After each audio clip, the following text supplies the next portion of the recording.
കഴിഞ്ഞ 1-2 ദിവസങ്ങളായി ഇത് സംബന്ധിച്ച് ഒരുപാട് വാർത്തകൾ ചാനലിൽ വരുന്നു. ഒന്ന്, മരുന്നുകൾ, നിപ രോഗത്തിൻ്റെ മരുന്നുകൾ ലഭ്യമല്ല എന്നുള്ളത്. അതാണ് ഞാൻ ആദ്യം വായിച്ചത്. ഇവിടെ അഡ്മിറ്റായ അന്ന് തന്നെ റിബാവറിൻ മരുന്ന് കൊടുത്തു തുടങ്ങി. അന്ന് തന്നെ 12-ാം തീയതി മുതലാണ് മോണോക്ലോണൽ ആൻറ്റിബോഡി ആദ്യത്തെ ഡോസ് കൊടുത്തു. റെംഡെസിവിർ മരുന്ന് ഇന്ത്യയിലൊരിടത്തും ഉണ്ടായിരുന്നില്ല. ആദ്യം ചെന്നൈയിലുണ്ടെന്ന് പറഞ്ഞു. ചെന്നൈയിൽ നോക്കിയപ്പോൾ ഔട്ട് ഓഫ് സ്റ്റോക്കാണ്. ഞാൻ മനസ്സിലാക്കുന്നത് അതിൻ്റെ പൂർണ്ണവിവരം കിട്ടിയിട്ടില്ല. അത് മാഡം ഒന്നും കൂടെ അന്വേഷിച്ച് അറിയിക്കാമെന്ന് പറഞ്ഞിട്ടുണ്ട്. 2021 ശേഷം ഈ മരുന്ന് പർച്ചേസ് ചെയ്തിട്ടില്ല എന്നാണ് കിട്ടിയ പ്രാഥമിക വിവരം. വിവരമാണ്. മാഡം അത് സംബന്ധിച്ച് കൂടുതൽ അന്വേഷണം നടത്തി റിപ്പോർട്ട് തരാൻ പറഞ്ഞിട്ടുണ്ട്. പിന്നെ ഇവിടെയുള്ളത്, ആരോഗ്യമന്ത്രി സ്ഥലത്ത് നിന്ന് പ്രവർത്തനത്തിന് നേതൃത്വം നൽകിയില്ല. ഒരു കാര്യം മനസ്സിലാക്കേണ്ടത്, മുമ്പ് 2018 അന്ന് ഈ രോഗം പടർന്നു പിടിച്ചിരുന്നു. അതുകൊണ്ടാണ് അന്നത്തെ ആരോഗ്യമന്ത്രി ഇവിടെ ക്യാമ്പ് ചെയ്ത് പ്രവർത്തനം നടത്തുന്നത്. ഇന്നിപ്പോൾ നിങ്ങൾക്കറിയാം, ഷിഗല്ല രോഗമുണ്ട്. ഇവിടെ ആ പേഷ്യൻറ്റിനെ അഡ്മിറ്റ് ചെയ്യുന്ന വരെയുള്ള എല്ലാ കാര്യങ്ങളും ഞാൻ ഇവിടെ ചർച്ച ചെയ്തിട്ടാണ് പോയത്. മാത്രമല്ല, ഒരു സെൻട്രലൈസ്ഡ് പ്രവർത്തനങ്ങൾക്ക് കുറേ കൂടെ സൗകര്യം തിരുവനന്തപുരമാണ്. കാരണം ഇത് മാത്രമല്ല, നിപ മാത്രമല്ല, നിപ വ്യാപിച്ചിട്ടുമില്ല. നിപയുടെ കൂടുതൽ പോസിറ്റീവ് കേസുകൾ റിപ്പോർട്ട് ചെയ്തത് ഞാൻ അന്ന് തന്നെ മടങ്ങിയെത്തിയാണ്. പക്ഷേ ഈ ഒറ്റ കേസേ ഉണ്ടായിട്ടുള്ളൂ, കൂടുതലെല്ലാം നെഗറ്റീവാണ്. അപ്പോൾ കുറേ കൂടെ സൗകര്യം തിരുവനന്തപുരമാണ് എന്നുള്ള ധാരണയിൽ അപ്പോൾ DME, health additional secretary, health principal secretary, DHS ഇവരെയൊക്കെ കോർഡിനേറ്റ് ചെയ്യാൻ എളുപ്പമാണ്. കളക്ടർമാരുമായിട്ട് ഞാൻ 2 കോൺഫറൻസ് നടത്തി തിരുവനന്തപുരത്ത് എൻ്റെ ഓഫീസിൽ. അപ്പോൾ എല്ലാം സ്റ്റേബിളാണ് റിപ്പോർട്ട് അനുസരിച്ച്. ആ ഡോക്ടർമാരെ കൂട്ടായ്മ, ഞാൻ അതിൽ ഒരു കാര്യമുള്ളത്, രാഷ്ട്രീയമായിട്ട് എന്നെ അറ്റാക്ക് ചെയ്യുന്നത് എനിക്ക് കുഴപ്പമൊന്നുമില്ല. ഞാനിത് കുറേ കണ്ടതാണ്. പണ്ട് പറയുന്ന പോലെ വെടിക്കെട്ടുകാരനെ ഉടുക്കൂട്ടി പഠിപ്പിച്ചാലൊന്നും നടക്കില്ല. പക്ഷേ ആത്മാർത്ഥമായി പ്രവർത്തിക്കുന്ന ഡോക്ടർമാരും സ്റ്റാഫും, ഇന്നത്തെ യോഗത്തിൽ ചില ഡോക്ടർമാർ സൂചിപ്പിച്ചത്, ഞങ്ങൾ നന്നായിട്ടൊക്കെ പ്രവർത്തിക്കുന്നുണ്ട്, പക്ഷേ ഈ വാർത്തകൾ ഞങ്ങളെ ദുഃഖിപ്പിക്കുന്നത്.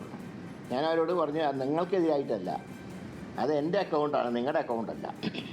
അപ്പം ഞാൻ പറഞ്ഞു, ഇത്രയേറെ ശക്തമായിട്ടുള്ള നടപടികൾ സ്വീകരിച്ചിട്ടും മരുന്ന് കിട്ടുന്നില്ല എന്നൊക്കെ പറയുന്നത് ദൗർഭാഗ്യമാണ്. ആവശ്യത്തിന് ഇന്നത്തെ കോൺഫറൻസിൽ ഈ എബോളയെ പ്രതിരോധിക്കുന്ന PPE കിറ്റ് ആവശ്യമുണ്ട് എന്ന് പ്രിൻസിപ്പൾ ഇവിടെ പറഞ്ഞിട്ടുണ്ട്. അത് മാഡം തന്നെ അത് പർച്ചേസ് ചെയ്ത് നൽകാനുള്ള സംവിധാനം ഒരുക്കിയിട്ടുണ്ട്. ഇപ്പം ഞങ്ങൾ ആരോഗ്യവകുപ്പ് 1% പോലും റിസ്ക് എടുക്കുന്നില്ല. അപ്പോൾ കേരളത്തിൽ മൊത്തത്തിൽ ഇപ്പോൾ നിങ്ങൾക്കറിയാം 135 ഷിഗല്ല കേസുകളൊക്കെ റിപ്പോർട്ട് ചെയ്യുമ്പോൾ എല്ലാ ജില്ലകളിലും ഉണ്ട്. അപ്പോൾ തിരുവനന്തപുരത്ത് നിന്ന് നേതൃത്വം കൊടുക്കുന്നതല്ലേ കുറേ കൂടി എളുപ്പം. അപ്പോൾ ഇതിനെ 2018 കേസുമായിട്ട് താരതമ്യം ചെയ്യരുത്. അന്ന് ഇവിടെ മുഴുവൻ, പേരാമ്പ്ര താലൂക്ക് മുഴുവൻ അന്ന് നിങ്ങൾക്കറിയാം ഇത് വ്യാപിച്ചപ്പോൾ സ്വാഭാവികമാണെന്ന് മറ്റെവിടെ ഇല്ല ഈ രോഗം. അപ്പോൾ ഇവിടെ കേന്ദ്രീകരിച്ചു. ഇപ്പം നിപ ഇതുവരെ അപകടകാരിയല്ല, ഈ നിമിഷം വരെ.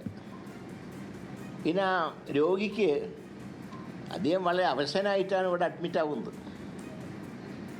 അദ്ദേഹത്തിൻ്റെ ജീവൻ നിലനിർത്താനുള്ള ഒരു പോരാട്ടമാണ് ഇവിടെ ഡോക്ടർമാർ നടത്തിക്കൊണ്ടിരിക്കുന്നത്.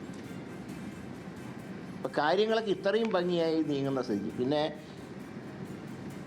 ചില കമ്മ്യൂണിക്കേഷൻ ഗ്യാപ്പാണ് ഇവിടെ സൂചിപ്പിച്ചത്. അത് ജില്ലാ കളക്ടർ, ഞാൻ 5:30 മണിക്കാണ് 11-ാം തീയതി പത്രസമ്മേളനം നടത്തുന്നത്. 5:30 മണിക്ക് ഞാൻ പത്രസമ്മേളനം നടത്തുമ്പോൾ ഈ നിപ പോസിറ്റീവായിട്ടുള്ള വിവരം, ഞാൻ അന്ന് പറഞ്ഞൊരു കാര്യമുണ്ട്, കേരളത്തിൽ നടത്തിയ എല്ലാ ടെസ്റ്റുകളിലും ഇത് പോസിറ്റീവാണ്. പക്ഷേ പൂന ഇൻസ്റ്റിറ്റ്യൂട്ടിലെ റിസൾട്ട് ഇതുവരെ എൻ്റെ കയ്യിൽ കിട്ടിയില്ല. അതുകൊണ്ടാണ് ഞാൻ പത്രസമ്മേളനത്തിൽ പറയുന്നത് എനിക്ക് റിസൾട്ട് കിട്ടിയിട്ടില്ല. ഒരു മന്ത്രി എങ്ങനെ റിസൾട്ട് കിട്ടാതെ പറയുക?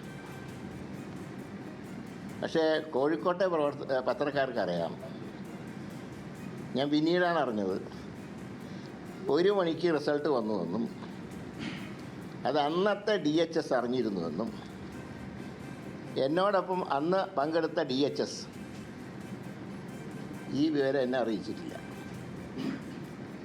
ഇപ്പം ചിലർ പറയുന്നുണ്ടല്ലോ ഡയറക്ടർ മാറ്റിയത് ശരിയായില്ല. ഇത് കേട്ടാൽ തോന്നും കഴിഞ്ഞ LDF സർക്കാരിൻ്റെ കാലത്ത് DHSനെ വെച്ചൊക്കെ ഞങ്ങളോട് ചോദിച്ചിട്ടാണ്. അങ്ങനെ കീഴ്വഴക്കമുണ്ടോ കേരളം?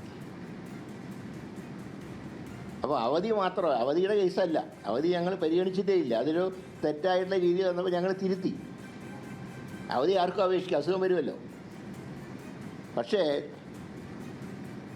ഇങ്ങനെയുള്ള വിവരങ്ങൾ മറച്ചു വയ്ക്കുകയും ഇതേ DHS ആണ് എന്നെ 6 മണിക്ക് വിളിച്ച് പറയുന്നത്, 6:30 മണിക്ക് വിളിച്ച് പറയുന്നത്,